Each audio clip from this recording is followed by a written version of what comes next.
O cheiro de carne assando tomava conta do quintal da casa do meu irmão Roberto, em Campinas, naquele domingo ensolarado que parecia perfeito para todo mundo, menos para mim. Picanha no ponto certo, linguiça estalando na grelha, cerveja importada gelada passando de mão em mão. Risadas altas. Conversas sobre viagens, negócios, investimentos. A família inteira reunida. Eu, Elias, estava sentado na ponta da mesa de madeira, com um prato vazio à minha frente e um aperto no peito difícil de disfarçar. Eu tinha colocado minha melhor camisa. A única que ainda parecia arrumada. Mesmo assim, o tecido já estava gasto no colarinho. As mangas escondiam mal as marcas antigas de queimadura, lembranças do forno industrial da pequena padaria que eu tentava manter funcionando na garagem da minha casa. Minhas mãos tremiam levemente. Não de frio. De expectativa. Esperei. Esperei até todo mundo se servir. Até o assunto mudar pela terceira vez. Até o momento em que ninguém mais parecia com pressa. Roberto. Helena, minha voz saiu mais baixa do que eu queria, eu preciso falar com vocês. É importante. Meu irmão limpou a boca com o guardanapo, sem tirar os olhos do prato. Fala logo, Elias. Disse, meio impaciente, se for para pedir dinheiro de novo para consertar aquele forno velho, já adianto que agora não dá. Helena riu do outro lado da mesa, ajeitando o colar dourado no pescoço. Elias, você precisa aprender a se organizar melhor. Empreender não é só ter boa vontade. Tem gente que nasce para isso, tem gente que não. Engoli em seco. Não é sobre a padaria, respondi, é sobre saúde. O som das conversas diminuiu um pouco. Alguém abaixou o volume da música. O médico disse que eu tô com catarata avançada. Continuei, se eu não operar nas próximas 2 semanas, posso perder a visão do olho direito. A cirurgia custa R$ 5.000. Pelo SUS vai demorar meses, e eu não posso esperar. Levantei o olhar devagar. Eles eram meus irmãos. Meu sangue. As pessoas que cresceram comigo no mesmo quintal apertado. Roberto tinha trocado de caminhonete fazia menos de um mês. Helena tinha voltado da Europa na semana anterior, reclamando do frio. R$ 5.000, para eles, era pouco. Muito pouco. Eu pago assim que puder, acrescentei, quase me justificando, prometo. Roberto soltou uma risada curta. Daquelas que não chegam nos olhos. 5.000? Repetiu. Você acha que dinheiro aparece do nada? Eu tenho funcionário, imposto, fornecedor. Não dá para tirar dinheiro assim, por causa de um problema seu. Mas você comprou uma lancha mês passado, eu disse, tentando manter a calma. Ele levantou a voz. Aquilo é lazer. É investimento pessoal. Não mistura as coisas. Virei para Helena. E você, mana? Ela fez um sinal rápido de cruz, como se estivesse se protegendo de algo. Ai, Elias, meu dinheiro tá todo aplicado. E outra, doença também é provação. Às vezes Deus usa essas situações para ensinar alguma coisa. Talvez você precise se apegar mais à fé, em vez de ficar pedindo dinheiro.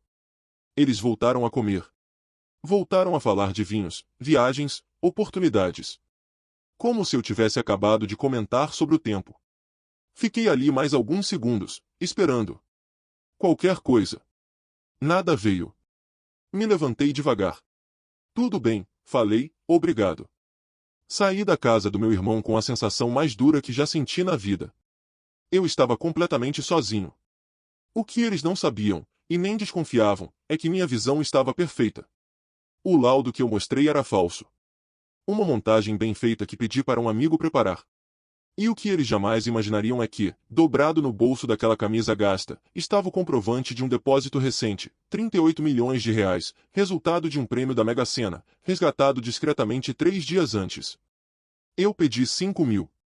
Eles me negaram a chance de enxergar. Naquele momento, eu entendi que precisava ficar cego por um tempo. Para finalmente ver quem realmente estava ao meu lado. Meu nome é Elias. Sou padeiro desde os 15 anos. O cheiro de pão saindo do forno às 5 da manhã sempre foi a minha vida. Sempre fui o irmão que ficou para trás. Roberto cresceu rápido no ramo de combustíveis. Helena casou bem e passou a viver de renda. Eu fiquei. Fiquei para cuidar dos nossos pais quando a saúde deles começou a falhar. Fiquei para levar em médico, comprar remédio, contratar cuidador. Gastei minhas economias enquanto meus irmãos apareciam só em datas importantes. Quando nossos pais faleceram, a divisão veio rápida. Fiquei com a casa antiga da família, velha, precisando de reforma. Eles ficaram com os terrenos valorizados. Divisão justa, disseram. Você já mora lá mesmo. Aceitei para não brigar. Continuei com minha vida simples. Pães, bolos, roscas vendidos no bairro. Mas a situação apertou. Forno quebrado. Farinha mais cara. Contas acumulando. Foi num dia especialmente ruim, depois de perder uma fornada inteira, que fiz uma aposta. Usei números simples. Datas antigas. Coisas que só faziam sentido para mim. Quando vi o resultado, sentei no chão da cozinha, sujo de farinha, e chorei por horas. A primeira coisa que pensei foi ajudar todo mundo. Mas naquela mesma noite, uma mensagem no grupo da família mudou tudo. Helena escreveu: Elias, corta a grama da casa dos nossos pais. Passei lá hoje e tá feio. Desvaloriza a rua. Você que fica o dia todo em casa podia cuidar disso. Ali, algo dentro de mim quebrou. Eu trabalhava mais de 14 horas por dia. Mas para eles, eu era alguém que não fazia nada. Foi ali que decidi, não vou contar. O dinheiro pode ser bênção ou maldição. Antes de revelar, eu precisava saber se eles me amavam pelo Elias. Ou pelo saldo bancário. E foi assim que nasceu o teste da catarata. Depois daquele domingo, eu comecei a preparar o terreno. Não contei a ninguém sobre o prêmio. Não mudei minha rotina. Continuei acordando antes do sol, abrindo a padaria improvisada na garagem e tentando manter tudo funcionando com o pouco que eu tinha. Mas passei a encenar pequenas falhas. Errava o degrau da calçada. Pedia para repetirem preços. Fingia dificuldade para ler mensagens no celular. Elias, você tá bem? Perguntou um primo certa vez. Vista cansada, respondi, dando de ombros. No almoço seguinte em família, ouvi Roberto comentar com naturalidade. Acho que o Selmo tá ficando meio cego. Falou como quem comenta que uma lâmpada queimou. Ninguém sugeriu médico. Ninguém perguntou se eu precisava de ajuda. Era como se o problema já estivesse aceito. Como se eu fosse um objeto que estava começando a dar defeito. Enquanto isso, resolvi o que precisava resolver em silêncio. Viajei até Ribeirão Preto para validar o prêmio. Escolhi outra cidade justamente para não levantar curiosidade. Entrei no banco com roupas simples, cabeça baixa, tentando não chamar atenção. O gerente, seu Álvaro, quase não acreditou quando conferiu os números. O senhor tem certeza? Perguntou, olhando para mim de novo, como se estivesse tentando encaixar uma imagem na outra. Tenho, respondi, e quero discrição. Ele fechou a porta da sala. O senhor pretende investir tudo? Quase tudo. Quero deixar 50 mil na conta corrente, e preciso de um extrato simples, zerado. Só para mostrar, se alguém pedir. Ele franziu a testa. Posso perguntar por quê? Porque antes de contar, eu preciso enxergar quem realmente caminha comigo. Ele não insistiu. Apenas assentiu. Saí daquele banco milionário. Com o mesmo passo de sempre. Chegou outro domingo. Outro almoço em família. Dessa vez, fui mais direto. Consegui uma parte do dinheiro, disse para Roberto ao telefone, uma vizinha me emprestou. Faltam 3.800. Você não tem mesmo como ajudar? A resposta veio seca. Elias, já falei. Para de mendigar. Vende aquele carro velho. Vende o forno. Se vira. Liguei para Helena. Uma vizinha me ajudou, disse, mas ainda não dá. Que bom, respondeu, Deus proveu através dela. Tá vendo? Não precisava de mim. E desligou. Ali ficou claro. Não era falta de dinheiro. Era falta de vontade. Naquela tarde, caminhei sem rumo pelo bairro simples onde morava. Foi quando passei em frente à casa da dona Marta. Ela estava lavando a calçada, como sempre fazia no fim da tarde. Elias, que cara é essa? Perguntou, parece que perdeu um parente. Contei. Sem drama. Sem exagero. Preciso operar o olho. Meus irmãos não puderam ajudar. Ela desligou a mangueira e ficou em silêncio por alguns segundos. Quanto é? 5.000. Ela respirou fundo. É dinheiro, mas entra. Vamos tomar um café. A cozinha dela era simples, mas impecável. Cheirava canela e café passado na hora. Elias, eu não tenho isso tudo, disse olhando nos meus olhos, mas tenho um dinheiro guardado. Era para trocar meu fogão industrial, que tá vazando gás. Ela foi até o armário, tirou um pote de arroz e puxou um maço de notas. Aqui tem 1.200. É tudo que eu tenho. Meu corpo gelou. Dona Marta, isso é pro seu trabalho. Ela foi firme. O fogão a gente remenda. O olho, não. Se você perder a visão, como vai trabalhar? Ela colocou o dinheiro na minha mão. É emprestado. Quando puder, você devolve. Nem que seja em pão. Eu aceitei. Não porque precisava, mas porque aquilo era amor verdadeiro. Guardei aquele dinheiro separado, em um envelope. Escrevi em cima, intocável. Continuei o teatro por mais alguns dias.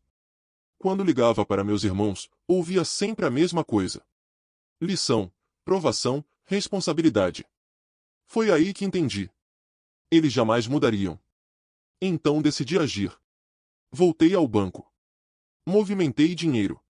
Contratei uma empresa de reformas de fora da cidade. E numa terça-feira à tarde, fui à casa da Dona Marta. Vim te devolver o dinheiro, falei. Já? Ela estranhou. Você operou? Operei um milagre. Entreguei o envelope com os 1.200. Depois, outro envelope. Ela abriu. O cheque caiu da mão dela. Elias, isso é real? É. Eu ganhei na loteria. Ela sentou na cadeira, em choque. Então por que você pediu dinheiro? Para saber quem merecia caminhar comigo quando tudo melhorasse. Me agachei à frente dela. Esse dinheiro é seu. Para casa, para descanso, para a vida. Ela chorou como criança. Eu só queria ajudar. Eu sei. Por isso você merece. E não parei ali. Comprei um prédio antigo no centro. Vou abrir uma padaria grande. Quero você como sócia. Ela não acreditava. Eu entro com o dinheiro. Você entra com a coragem. A notícia correu rápido no bairro. Mas mantive segredo sobre o prêmio total. Meus irmãos ouviram boatos. Não acreditaram. Deve ter vendido a casa dos pais, disse Roberto para um primo. Então decidi que era hora da revelação. Liguei para eles. Quero agradecer. Vamos jantar juntos. Agradecer pelo quê? Helena estranhou. Pela lição. Reservei mesa no restaurante mais caro da região. Eles aceitaram. Comida cara nunca se recusa. Reservei a mesa para uma sexta-feira à noite. O restaurante ficava no ponto mais alto da cidade. Fachada de vidro, luzes quentes, manobristas de terno alinhado. Um lugar onde as pessoas entram já se sentindo importantes. Quando cheguei, fui direto ao banheiro. Abri a mochila e tirei o terno azul escuro que eu tinha comprado semanas antes. Simples, elegante, sob medida. Troquei os sapatos. Ajustei o relógio discreto no pulso. Olhei no espelho por alguns segundos. Era o mesmo Elias. Só o cenário tinha mudado. Voltei para o salão e me sentei. Pouco depois, meus irmãos chegaram. Roberto entrou primeiro, falando alto, como se fosse dono do lugar. O relógio dourado brilhava mais que o sorriso. Helena vinha atrás, vestida para chamar atenção, olhando em volta como quem avalia tudo. Eles me viram. E pararam. Elias? Roberto franziu a testa. Que história é essa? Você vai trabalhar aqui? Boa noite, respondi. Sentem-se. Helena se aproximou desconfiada. De quem é esse terno? Perguntou. Você alugou? Antes que eu respondesse, o garçom apareceu. Boa noite, senhores. Gostariam de champanhe? Claro, disse Roberto, o melhor. Eu assenti com a cabeça. A garrafa chegou. As taças foram servidas. Um brinde, falei, levantando o copo, a visão. A visão. Repetiu Helena, rindo. Esperei todos beberem. Então tirei 2 envelopes do bolso interno do paletó e coloquei sobre a mesa. Roberto arregalou os olhos. O que é isso? Não é dinheiro, respondi, são documentos. Abri o primeiro envelope e espalhei sobre a mesa. Nota fiscal da minha casa nova. 3 milhões. Segundo envelope. Contrato da reforma do prédio no centro. 1 milhão. Terceiro papel. Cópia do cheque entregue à dona Marta. 500 mil. O silêncio caiu pesado. Roberto pegou os papéis com as mãos tremendo. Elias, de onde saiu isso? Olhei para ele com calma. Da Mega Sena. Ganhei antes daquele churrasco. Antes de pedir os 5 mil. O rosto de Helena perdeu a cor. 40 milhões? Ela sussurrou, você tá brincando. Não estou. O choque durou segundos. Depois veio a mudança. Helena se inclinou na minha direção. Meu irmão, por que você não contou? A gente teria feito uma festa. Você sabe que pode contar com a gente. Roberto pigarreou. Aquela conversa do churrasco foi mal entendida, Elias. A gente só quis te ensinar a se virar. Foi pro seu bem. Uma lição? Perguntei, negar ajuda médica é lição? Ele tentou rir. Se a gente te desse dinheiro fácil, você não ia valorizar. Assenti lentamente. Entendi. E eu também aprendi. Apontei discretamente para Dona Marta, que se aproximava da mesa. Aquela mulher ali me deu tudo o que tinha. Arriscou o próprio trabalho para me ajudar. Helena olhou com desprezo. Você deu meio milhão para uma estranha? Dei metade da minha empresa. Isso é loucura, ela disse, nós somos sua família. Você tem obrigação moral conosco. Bati a mão na mesa. Não forte. Mas firme o suficiente. Onde estava essa obrigação quando eu cuidei dos nossos pais sozinho? Onde estava quando eu pedi ajuda para não ficar cego? Roberto se inclinou, nervoso. Podemos consertar isso. Tenho ótimas ideias de investimento. Você entra com o dinheiro, eu com a gestão. Somos irmãos. Olhei nos olhos dele. Meu dinheiro já está investido. E não é com você. Chamei o garçom. A conta, por favor. Quando ela chegou, paguei sem olhar o valor. Esse jantar, eu disse, levantando, é a última coisa que vocês ganham de mim. Helena começou a chorar. Elias, eu tô cheia de dívidas. Preciso de ajuda. Inclinei a cabeça. Dívidas são provações. Talvez você precise orar mais. Virei as costas. Dona Marta passou por eles e disse calmamente. Amanhã tem marmita. Frango com quiabo. 20 reais. À vista. Saímos. A vida depois daquela noite não mudou de repente.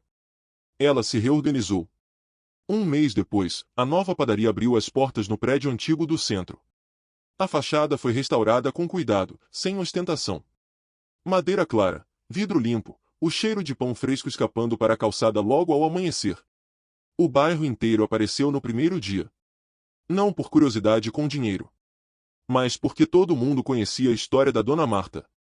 Ela assumiu a cozinha como se tivesse feito aquilo a vida inteira. Mão firme, olho atento, respeito com os funcionários. Descobri rápido que ela tinha um talento natural para comandar pessoas sem humilhar ninguém. Eu continuei acordando cedo. Não porque precisava, mas porque queria. A diferença é que agora, quando o corpo cansava, eu ia descansar na casa nova. Silenciosa, simples, confortável. Não era luxo exagerado. Era paz. A história correu pela cidade como essas histórias sempre correm. Os irmãos que perderam milhões por causa de 5 mil. Virou piada. Virou cochicho. Virou exemplo. Roberto começou a sentir o impacto primeiro. Clientes passaram a evitar os postos dele. Comentários surgiram. Parcerias esfriaram. A lancha foi vendida. Depois a caminhonete. Ele ainda tentava manter a pose, mas já não convencia ninguém. Helena teve que baixar o padrão de vida. As joias desapareceram. As viagens cessaram. O marido, percebendo que a fortuna do irmão não estava disponível, passou a controlar cada gasto. Eles tentaram se reaproximar. No Natal, mandaram presentes. Devolvi todos. Não era vingança. Era limite. Ódio corrói quem sente. Distância protege. Um dia, já perto do fechamento da padaria, entrou um senhor simples. Óculos presos com fita adesiva, roupas gastas, jeito tímido. Um pão na chapa, por favor, pediu, contando moedas. Preparei o pedido e coloquei na frente dele. É por conta da casa. Ele arregalou os olhos. Sério? Sério. Olhei para os óculos dele. Tá enxergando bem com isso? Mais ou menos, respondeu, mas trocar agora tá difícil. Peguei um cartão no bolso. Vai nessa clínica amanhã. Diz que fui eu que mandei. Consulta, exame, óculos, se precisar, cirurgia. Tá tudo resolvido. Ele começou a chorar. Por quê? Pensei por um segundo antes de responder. Porque um dia eu precisei enxergar a verdade. E paguei caro por isso. Dona Marta observava tudo do caixa. Sorriu. A gente se entende. Hoje eu sei que dinheiro não serve para levantar muros. Serve para construir pontes. Mas algumas pontes estavam tão apodrecidas que cair foi um alívio. Agora, construo outras. Com gente de verdade. E a vista daqui? Ah, a vista daqui é clara. Sem catarata nenhuma.